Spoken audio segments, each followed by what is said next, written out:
High family, সবাই কেমন আছো? আশা করি সবাই খুব ভালো আছো। আজকে একটা রেশমি চিকেন কাবাবের রেসিপি নিয়ে চলে এলাম। এটা তৈরি করছে আমার মেয়ে। তোমরা দেখতে থাকো, নিশ্চয়ই ভালো লাগবে। ভালো লাগলে কি করতে হবে? লাইক, শেয়ার, সাবস্ক্রাইব করে দিতে হবে।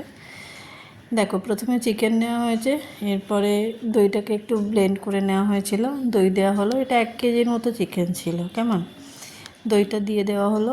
দইটা দিয়ে চিকেনটার সাথে ম্যারিনেট করার জন্য এখানে কাজু আর চালমগজ বাটা অল্প করে দেওয়া হলো। এটা সকালবেলা ম্যারিনেট করে রাখা হচ্ছে। আর এর সাথে যাবে রসুন আর পেঁয়াজের পেস্ট। এটার সাথে রসুন পেঁয়াজের পেস্ট, রসুন আর আদার পেস্ট, পেঁয়াজ নয়, রসুন আদার পেস্ট 2 চামচ। এটা সকালবেলা যে যতক্ষণ ম্যারিনেট করে রাখতে পারবে ততক্ষণই ভালো। কারণ ম্যারিনেট যত ভালো হবে তত ভালো তোমার জুসি হবে জিনিসটা। ওই জন্য ম্যারিনেট আমরা এটা সকালবেলাই করে রেখেছি। এরপরে দেওয়া হচ্ছে গোলমরিচের পরে আমরা দেব গরম মশলা। আমি চিকেন ভালোবাসি না, বাট এই যে গরম মশলা দিয়ে দিল, বাট এটা খুব সুন্দর হয়েছিল খেতে। এবার দেখো, সন্ধ্যেবেলা এটা বার করা হলো। না, এটা তখনই একটু নুনটা কম হয়েছিল বলে আবার একটু নুনটা দেওয়াই হয়নি, দেওয়াই হয়নি বলে নুনটা আবার দিয়ে দেওয়া হলো।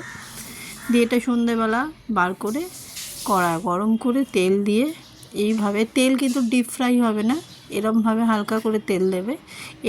এই প্রিপারেশনটা তেল খুব খুব কম লাগে। তেল দিয়ে একটা একটা করে চিকেন এপিট ওপিট করে একটুখানি ফ্রাই করে নিতে হবে।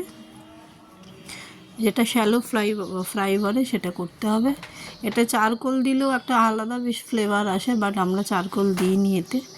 এইটা প্রত্যেকটা একটা একটা করে চিকেন সাজিয়ে দিয়ে এটাকে তোমরা চাপা দিয়ে দেবে।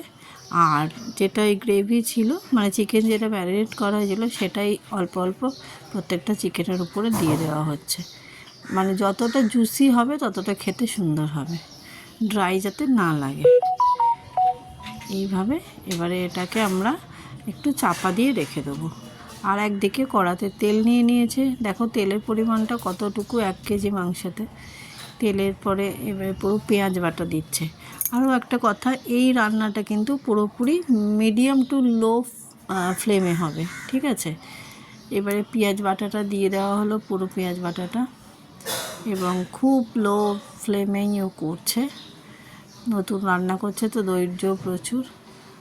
তো ভালো, রান্নাতে ধৈর্য না থাকলে সে রান্না কোনো দিন রাঁধুনি হতে পারে না। এটা আমি জানি। আমার ফ্যামিলিতে সবাই খুব ভালো রান্না করে, আর রান্না করতে ভালোবাসে, খাওয়াতেও ভালোবাসে।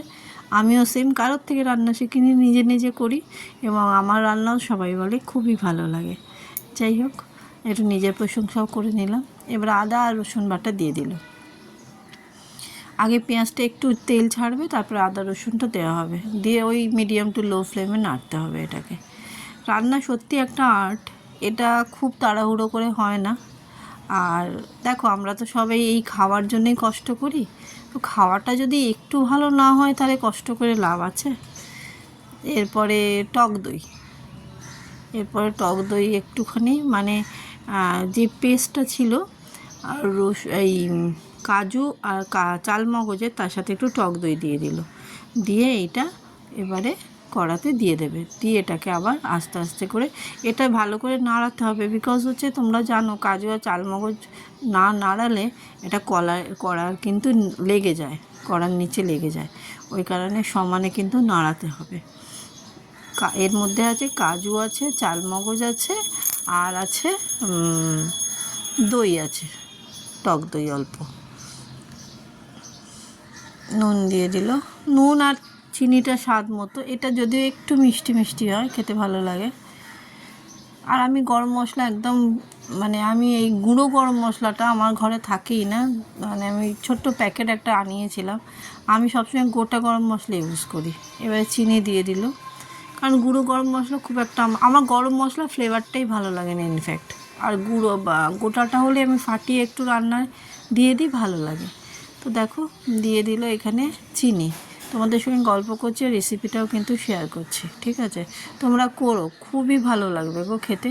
আমার তো বেশ লেগেছিলো, যেহেতু আমি চিকেন খাই না, তারপরেও ভালো লেগেছিল। এটা ভালো করে কষাতে হবে। দেখো তেল পুরো ছেড়েই দিয়েছে প্রায়, আর একটুখানি গোলমরিচ দিয়ে দিল, একদম কম। এবারে খুব ভালো করে এটাকে সমানে চালাতে হবে, খুন্তিটাকে দাঁড়ালে হবে না, নাড়িয়ে যেতে হবে। দিয়ে এই যে দেখো ভাজাগুলো হয়েই গেছে পুরো, একদম এরমভাবে ভাজবে, একটু ছেড়ে ছেড়েও এসছে, আর সফট তো হয়েই ছিল। এই দেখো এগুলো একে একে তুলে এবার গ্রেভিটা হচ্ছে গ্রেভির মধ্যে দিতে হবে। এবারে যে জলটা মানে মশলার জল একটু দিয়ে দেওয়া হলো, দিয়ে ভালো করে নাড়িয়ে নেওয়া হলো। এটা সম্পূর্ণ মানে রান্নাটা কিন্তু খুব ধৈর্য ধরে করতে হবে, একদম মানে জোরে গ্যাস দিলে হবে না, আস্তে আস্তে করে করতে হবে। এরপরে সব চিকেনগুলো দিয়ে এই যে ফুটছে, চিকেনগুলো সব এটা দিয়ে দেওয়া হলো।